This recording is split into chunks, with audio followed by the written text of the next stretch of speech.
बिस्मिल्लाहिर्रहमानिर्रहीम। मैं हूं जवेद इकबाल हंजरा और आप देख रहे हैं न्यूज़ लाइन डिजिटल।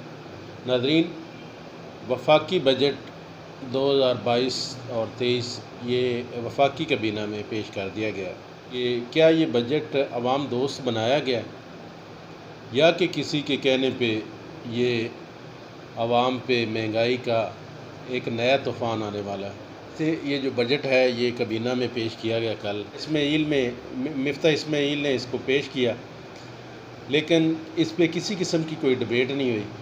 किसी ने ये नहीं कहा कि पूरी वफाकी काबीना में किसी ने ये नहीं कहा कि ये बजट अवाम दुश्मन है या इससे महंगाई का तूफ़ान आएगा या इसमें ये फ़लाँ चीज़ हम महंगी करने जा रहे हैं, ये आवाम के लिए नुकसानदेह है, आवाम पे महंगाई का बम गिरेगा।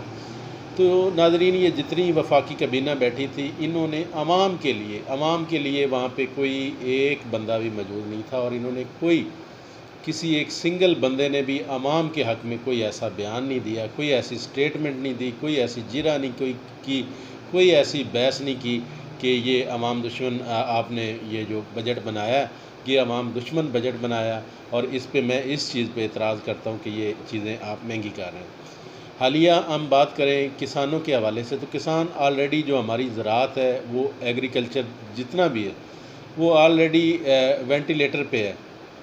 बड़ी मुश्किल से सारे मामलात चल रहे हैं। हालांकि हमारा मुल्क जो पाकिस्तान है ये ज़रई मुल्क है और जो हमारी ज़राअत है ये मुल्क में रीढ़ की हड्डी का किरदार अदा करती है।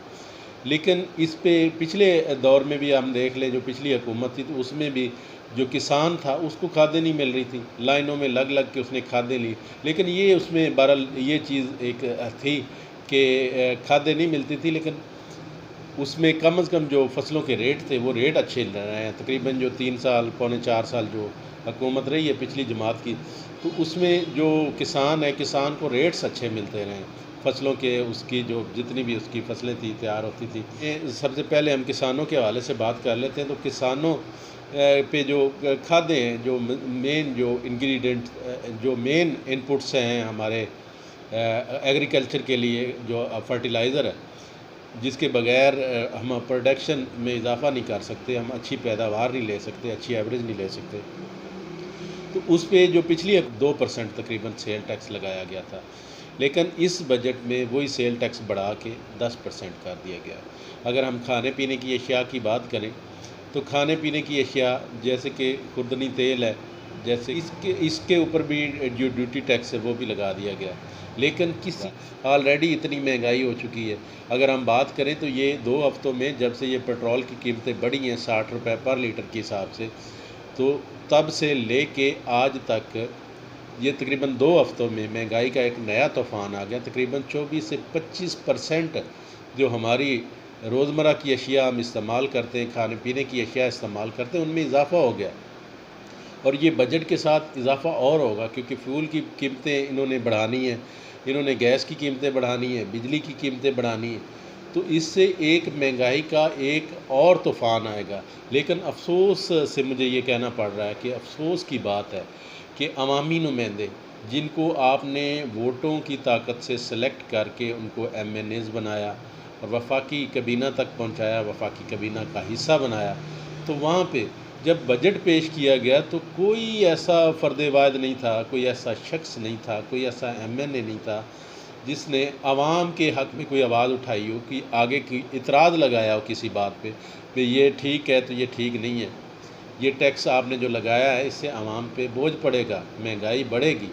किसी एक बंदे ने आवाज़ नहीं उठाई। ये शायद तारीख़ का पहला बजट है जिसको किसी ने आगे से इतराज़ ही नहीं किया। मिफ्ता इस्माइल ने जब इसको पेश किया तो आगे से किसी ने डिबेट ही नहीं की, किसी ने बहस ही नहीं की, किसी ने कोई इतराज़ ही नहीं उठाया। ये हैं आपके वफाकी काबीना के नुमाइंदगान जिनको आपने मुंतखब करके ऐवानों तक पहुंचाया है और इनके लिए आप लड़ने मरने तक जाते हैं। और ये है इनको एहसास आपका और पाकिस्तानी कौम का और पाकिस्तान के रहने वालों का। जो सारा बजट पेश किया गया IMF के कहने पे भी किया गया है। IMF जो भी कहता है तो ये हुकूमत जो हमारी है वो मानती जा रही है उनकी बातें। ये कतई नहीं सोचती कि हमारी अवाम के हक़ में क्या है, पाकिस्तान के हक़ में क्या है, हमारी अवाम के कोई मुफाद में बात है या नहीं है। इसमें लेकिन जो इम्प्लीमेंट इनको कराया जा रहा है वो इम्प्लीमेंट ये चुप करके किए जाते हैं। और आवाम की ये हालत हो गई है कि जो गाड़ी वाला था वो मोटरसाइकिल पे आ गया और मोटरसाइकिल वाला साइकिल पे आ गया, और साइकिल वाला बेचारा कहाँ जाए, गरीब आदमी गरीब लोग कहाँ जाए।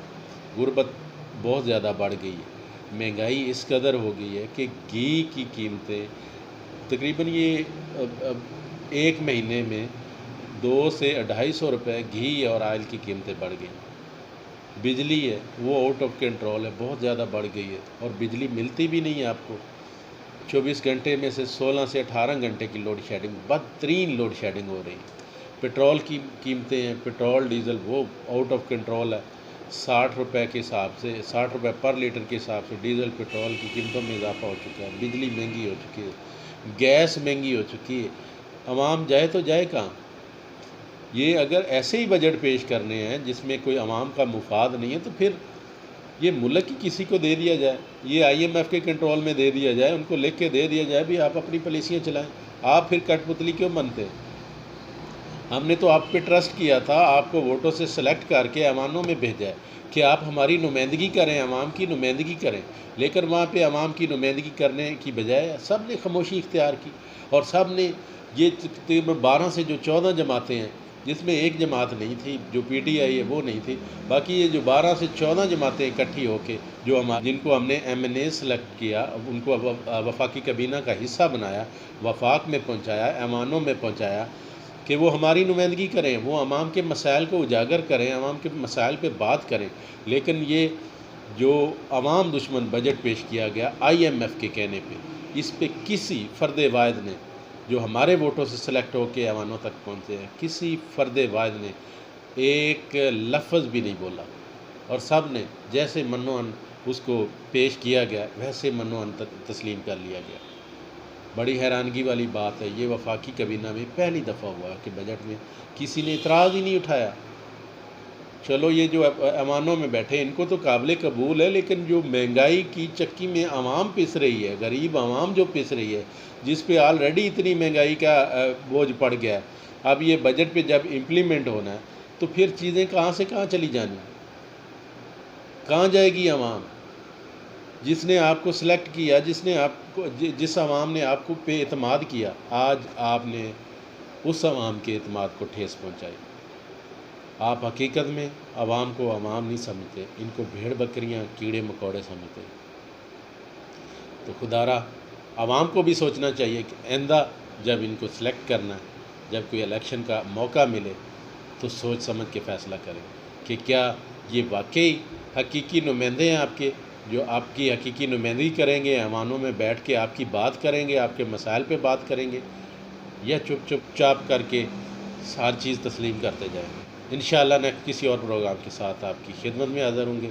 तब तक मुझे दें इजाज़त। अल्लाह।